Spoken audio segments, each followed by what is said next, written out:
Herkese merhaba, kanalıma hoş geldiniz. Bu videomda sizlerle sohbet etmeye geldim. İp alışverişimi paylaşacağım. Planlı bir video değildi aslında. Böyle ara ara yapmıştım aslında. Her ayın başlangıcında, ilk haftasında bu şekilde sohbet videosu paylaşıyordum ama uzun zamandır paylaşmıyorum. Eğer devamı gelsin isterseniz, yorum yaparsanız ben konuşmayı seve seve yaparım. Çünkü sohbet etmeyi çok seviyorum biliyorsunuz. Oldukça heyecanlı oluyorum video çekerken. Çünkü bu da planlı bir video değildi. Böyle az önce ip alışverişi yaptım. Hatta gelip incelemedim bile. Direkt aldım geldim. Şu an kameranın karşısına oturdum. Sizlerle beraber inceleyeceğiz. O yüzden çok heyecanlıyım dediğim gibi. Bu tarz videolarda gelsin istiyorsanız lütfen bana yorum bırakın. Heyecanımı benimle paylaşın lütfen. Şimdi aslında birkaç proje için ip almaya gitmiştim. Bir tane çanta başlayacağım. Uzun zamandır ipini arıyordum, bulamamıştım. Onu buldum. Kağıt ip. Onu almak için çıkmıştım aslında. Bir tane de makrame ipi alacaktım. Çünkü benden çok istediğiniz bir tane motifli çanta var. Bu hafta onu yapmayı düşünüyorum. Onun için ip alacaktım.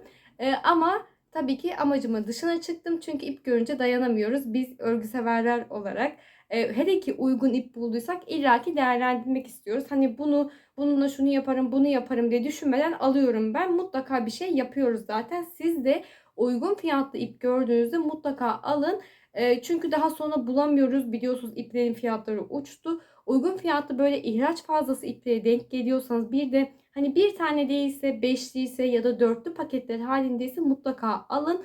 Çünkü bir şeyler yaparız. Yani mutlaka yaparız. Elinizde kalmaz. Merak etmeyin. O yüzden uygun bulmuşken alın. Ben de bulmuşken değerlendirmek istedim. Şimdi beraber inceleyeceğiz. Şimdi bakın şu şekilde hala poşetlerde. Dediğim gibi biraz önce aldım. Böyle bir yaklaşık 10-15 dakika oluyor. Oğlum okula bıraktım. Dönüşte de ipçiye uğradım. Dayanamadım. Bir sürü alışveriş yaptım. Bir tane de burada poşetimiz var. Öncelikle bu poşetimizi inceleyelim beraber. Çok konuştum. Hızlı konuştum. Şimdi şu şekilde. Kağıt ipim bu.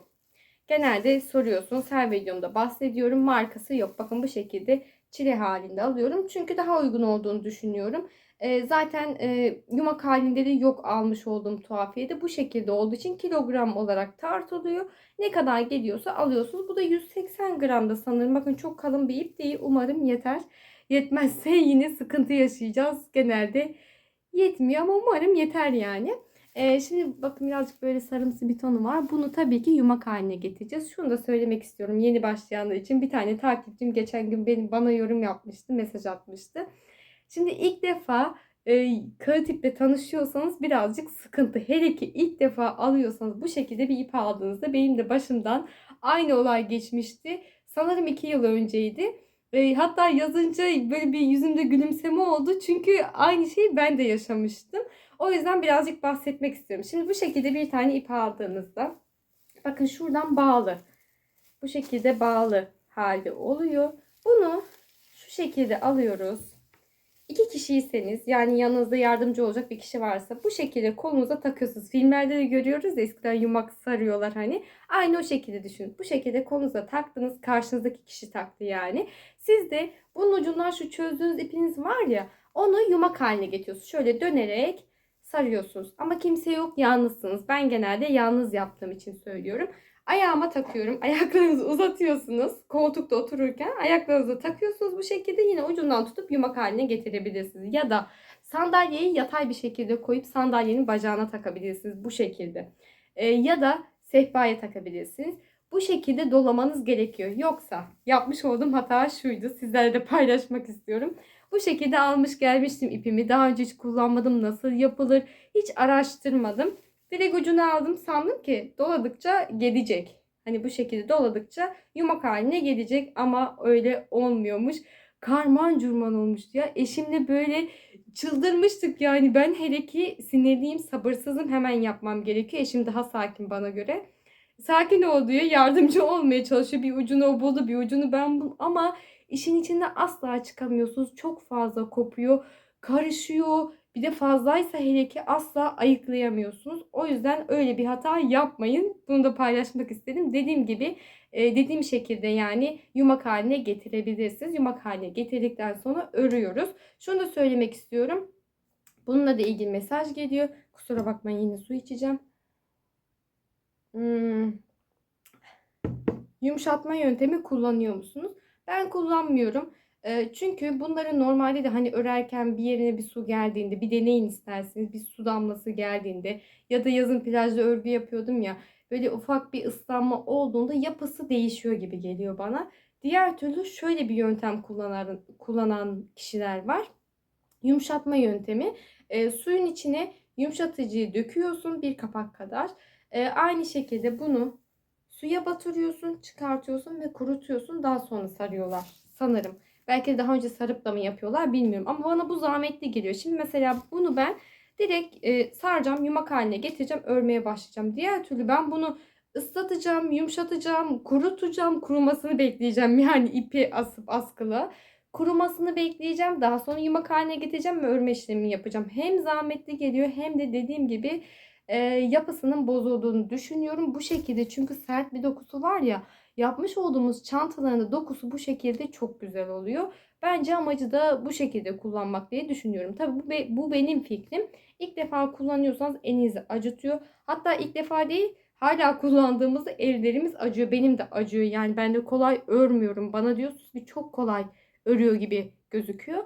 Ama öyle değil. Videoda ister istemez hani yetiştirmem gereken bir proje var. Belirli bir süremiz olduğu için. O yüzden daha böyle sakin sakin, hızlı bir şekilde örmeye çalışıyorum. Ama benim de parmaklarım acıyor. Sadece sürekli yaptığım için alışıyoruz diyelim. Siz de zamanla alışacaksınız. İlk defa kullanıyorsanız birazcık acıyor. Bunu da söylemek istedim. Şimdi bu ipimizi bir kenara alıyoruz. Bundan çanta yapacağız. Söyledim. Şöyle kenarıya koydum. Şimdi diğer iplerimize geldi sıra. Ne yapacağımı bilmiyorum. Sadece aldım. Başlangıçta da söylediğim gibi. Çünkü çok uygundu. Bakar mısınız? Rengi inanılmaz güzel. Böyle yeşil gibi, koyu bir kahve gibi, şöyle göstermek istiyorum. Dokusu da inanılmaz güzel. Şöyle çok kalın bir ip değil, çok da ince bir ip değil. Dokusu çok beğendim. O yüzden aldım. Bu ihraç fazlası diye yazıyor. Bu ipi ararsanız bulamazsınız. Markası da bakayım şöyle. Herhangi bir şey yazmıyor. Bakın gördüğünüz döndürürken zaten. 100 gram bir ip. Bundan hırka yapabiliriz. Kazak yapabiliriz. Yani henüz düşünmedim. Dediğim gibi uygun bulmuştum. Aldım. Tanesi 10 TL'ydi. Şu anda 10 TL'ye ip bulmak birazcık imkansız gibi bir şey. O yüzden bunu aldım. Bundan kaç tane var elimde? Pakette 4 tane vardı. Çünkü bir de şöyle bir sıkıntı var. Bunun devamını bulamıyorsunuz. Bulduğunuzda fazla fazla alın ki projeniz yarım kalmasın. O yüzden direkt paket 4 taneydi. 4 tane aldım. Rengini çok beğendim. Dokusunu çok beğendim. Kazak olur, hırka olur, süveter olabilir. Yani şu anda bilmiyorum. Değerlendireceğiz. Şöyle bir kenara aldık bunu da. Attım hatta pat diye. Bunun rengini çok sevdim. Bakar mısınız? Cıvıl cıvıl. Şöyle göstereyim. Çok güzel. Yani bundan böyle bilmiyorum, hırka olabilir, cıvıl cıvıl, yani renk tonunu inanılmaz beğendim. Görür görmez beğendim. Hatta bunun tanesi 7 TL ya. 7 TL. O yüzden böyle direkt aldım yani. Bir de 5 taneydi zaten paket hali. 5 tane de bana çıkar sanırım. Çıkartırız diye düşünüyorum. Yani çıkmazsa da yetireceğiz bir şekilde. Çünkü devamı yok. Bunu da göstereyim. Bakın bu şekilde bir ip. Gala marka diyor ama bunu da bulabilir misiniz bilmiyorum. Yine de göstermek istiyorum. 100 gram. Dediğim gibi yumak, fiyatı 7 TL'ydi. O yüzden aldım. Hatta ipin yapısı da, nerede ucunu bulabilirsem göstereceğim size. Şöyle göstereyim. Bakar mısınız? Renklerin geçişleri. Bütün olduğunda bence çok güzel olacak. O yüzden bunu da aldım ki zaten yani çok ucuz. O yüzden değerlendirmek istedim. Siz de bulursanız alın mutlaka diye de sizlere de gösteriyorum. Bundan da böyle inanılmaz güzel şeyler olacak. Rengi bayıldım bayıldım. Favorim diyebiliriz buna. Şimdi bunu da kenara alacağız. Beşli yumak halinde aldık. Bunu da koyduk. Şimdi diğer ipim. Bir tane poşetimiz bitti bu arada. Diğer ipime geldim. Bu da çok güzel. Bakar mısınız? Şimdi diyorsunuz ki niye bu kadar heyecanlanıyor? Ama sizinle ilk defa bakıyorum. Çünkü direkt aldım ve video başladım. Şuna bakar mısınız? Çok yumuş. Yani inanılmaz güzel. Yumuş yumuş. Bundan şöyle bakın. Rengi de çok güzel. Bunun da tanesi 10 TL'ydi. Normalde bu ipler çok pahalı oluyor biliyorsunuz. Ve bu tarz kazaklar da çok moda oluyor. Böyle giymek de çok güzel olur bence. Çünkü yumuşacık. Yani bunu da kararsızım. Belki kendim için, belki de oğlum için değerlendiririm ama kendimiz için de bir tane kazak yapabiliriz. Çünkü çok güzel bir dokusu var. Bu da 100 gram. Evet, 100 gram 180 metre diyor. Bakın şu şekilde tüylü bir ip. Bu ipleri biliyorsunuzdur zaten, yumuş yumuş bir ip. Bunu da aldım. Dediğim gibi tanesi 10 TL'ydi ve 5 adet aldım. Bir paketi 5 taneydi zaten.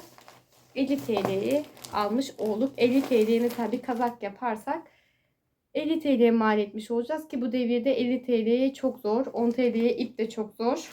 O yüzden değerlendirdik. Şimdi başka? Bitti mi? Sanki daha çok sanıyordum. Bakayım. Ha, bitmiş. İlaç fazlası iplerim bitmiş. Bu kadarmış. Bir de şunu göstermek istiyorum. Bu da Diva pamuklu makrome ipi. Şimdi şu şekilde bir tane başlangıçta da söylemiştim ya, çanta yapacağım, kağıt ipi aldım diye. Bir tane de motifli çanta paylaşıyorsunuz. Benimle sürekli birkaç kez geldi. Onu yapacağım çünkü çok fazla talep var. Onun için aldım. Bir tane aldım. Niye bir tane aldım bilmiyorum. Bir taneden yetmeyecek büyük ihtimal. 250 gram 155 metre diyor. Ama bundan yeteceğini sanmıyorum. Bir tane daha almak gerekecek. Ben o anda birazcık heyecanlandım sanırım. Çok fazla ip alınca gözüme çok geldi. O yüzden bir tane almışım. Rengi çok güzel. Aslında niyetim böyle soft polyester makrame ipi kullanmaktı. Daha önce soft polyester makrame kullandık mı? Kullanmadık. Normal böyle parlak bir polyester makromeden çantalar yapmıştım. Bir de onu denemek istemiştim ama bulamadım. Hani istediğim rengi bulamadım. Siz de genelde hani aynı tarzda istiyorsunuz. Yoksa model farklı gibi geliyor. Farklı bir renkte yapınca. O yüzden bir de hani böyle tam kış mevsimi, artık sonbahardayız, kışa doğruyuz ya, renklerimizde böyle toprak tonları olsun, kahve tonları olsun istediğim için, bakar mısınız, rengi gayet güzel. Bunu aldım ama dediğim gibi bir taneden yetmez diye düşünüyorum. Belki de yetebilir, deneyeceğiz. Onu başlayacağım. Bu da istediğiniz bir çantaydı. Bunu rengini beğendiğim için aldım. Bu şekilde kağıt ip de kullanabilirsiniz tabii çantada. Hangi çanta olduğunu söylemeyeceğim. Benimle paylaşanlar anladı sanırım. Motifli bir çanta olacak. Gayet kolay, pratik bir çanta olacak. Umarım bu hafta içinde yapabiliriz. Hepsi bu kadar. Sandım ki bir anda çok fazla ip aldım. Ama o kadar da çok değilmiş. Paket paket olunca azmış aslında. Ve heyecanımı, sevincimi sizlerle de paylaşmak istedim. Şunu da söylemek istiyorum. Bir tane de kazak başlamıştım. Böyle yine bir markaya ait marka challenge videosu. Ona da çok fazla talep var. Çünkü yeni sezon bir çanta. Çanta diyorum. O kadar çok çanta ördük. Yeni sezon bir kazak. Ve çok güzel, çok kolay. Ama ipim bitti. İpte çok kararsız kalmıştım. Ama sanırım yeniden başlayıp böyle elimde olan bir ipi değerlendirecek gibiyim. Onu da bu hafta içinde yapmak istiyorum. Çünkü onu da çok fazla isteyenler var. Hani böyle dediğim gibi talebe göre ilerlemeyi seviyorum. Çok fazla talep geliyor bazı modellerde. Öncelik vermek istiyorum. Elimden geldiğince her yollarından istenilen projeyi de yapmaya çalışıyorum, biliyorsunuz. Birazcık böyle artık beni tanıdınız, dayanamıyorum zaten. Haftada 2 tane ya da 3 tane proje. 3 tane bizim için çok iyi olmuş oluyor. Artık 3 tane proje yapıyorum. O bizim zirve noktamız olmuş oluyor. 4 tane asla yetiştiremeyiz diye düşün. Belki küçük proje olursa ama genelde çok küçük projelerde çalışmıyoruz, biliyorsunuz. 3 ya da 2 tane proje paylaşıyorum. Yaptığımda da hemen paylaşıyorum. Hani video günümüz aslında böyle pazartesi ve perşembe ya da cuma günü paylaşıyordum normalde ilk başlarda. Ama artık dayanamıyorum. Yaptığım anda editlemeyi bitirir bitirmez paylaşıyorum. Sizi de bekletmek istemiyorum. Çünkü çok heveslisiniz siz de, hani benimle beraber yapmak istiyorsunuz. O yüzden sizlerle de hemen paylaşıyorum. İplerimizi bu şekilde, siz de uygun ipler bulduğunuzda mutlaka değerlendirin. Çünkü artık uygun ip bulmak birazcık sıkıntı. Hani sonuçta bunu yapıyoruz. Kendimiz için yapıyorsak özellikle böyle uygun mal etmek daha da güzel oluyor. Diğer türlü çok pahalıya mal ettiğimizde de böyle sanki birazcık modumuz düşüyor gibi oluyor. Çünkü iplerin fiyatları çok yüksek. O yüzden siz de hani nasıl olursa olsun, illaki benimle aynı ipler olmak zorunda değil, bulduğunuzda Böyle genelde tuhafiyelerin önünde bazen oluyor ihraç fazlası ipler. Bulduğunuzda mutlaka değerlendirin. Ben genelde biliyorsunuz tuhafiyeden alışveriş yapıyorum. İşte linkini bulabildiğim ipleri de Instagram'da sizinle paylaşıyorum. Genelde hani hep aynı tarzda ipler kullanıyorum. Farklı ipler böyle arada denk gelirse alırsam kullanıyorum. Paylaşabildiğimin de linkini paylaşıyorum zaten. Genelde zincir aksesuar konusuyla da mesajlar geliyor. Ben şöyle aradım. İnternette birazcık güvenemedim açıkçası. Bulursam mutlaka paylaşacağım sizinle de ama hani böyle gold tonunda istiyorsun veya gümüş renk istiyorsun. İşte kararma olabiliyor. Ne bileyim belki böyle kararmış gelecek bilemiyoruz yani. O yüzden risk atmak istemedim. Tuhafiyeye baktım. İlk önce tuhafiyeden almadım sanırım. Tuhafiyede çünkü şu şekilde oluyor genelde. Bazı tuhafiyelerde metre işi de satılıyor. Genelde ama şu şekilde oluyor. 1 metre 20 santim uzunluğuna hazır bir şekilde satılıyor. Böyle uçlarında hatta tak çıkar klipsler oluyor. O şekilde satılıyor ama ben hani çalışmış olduğumuz zincirli çantalarda dikkat ettiyseniz hazır bir zincir kullanmadım. Çünkü 2 kez döndürdüğümüz oldu. Tüm etrafını dolaştığımız oldu. O yüzden askımı kendim yapmak istedim. Bulamadığım için de ve fazla aldım. Metresini 17 TL'ye aldım. Nereden aldım? Bu boncuk malzemeleri satan yerler oluyor. Hani boncuk oluyor, işte anahtarlık uçları oluyor ve benzeri. Hani bu tarz bir tane dükkan bulduğunuzda mutlaka girin. Onlarda zincirler oluyor. İlla ki ip satan yerlerden almak zorunda değilsiniz. Tabii uygun bulur musunuz bilemiyorum. Çünkü ben de geziyorum, araştırıyorum. O şekilde buluyorum. Ve bulduğumda da anlatıyorum zaten. Gizli saklı bir şey yok yani. O yüzden siz de gezerek bulmanız gerekiyor. Her bölgeyi de bilemem. Mümkün değil. Zaten fiyatlar sürekli değişiyor. Ama dediğim gibi uyguna mal etmek bizi mutlu ediyor, motive ediyor. Ee, Bu şekilde. Başka söylemek istediğim bir şey var mı düşünüyorum.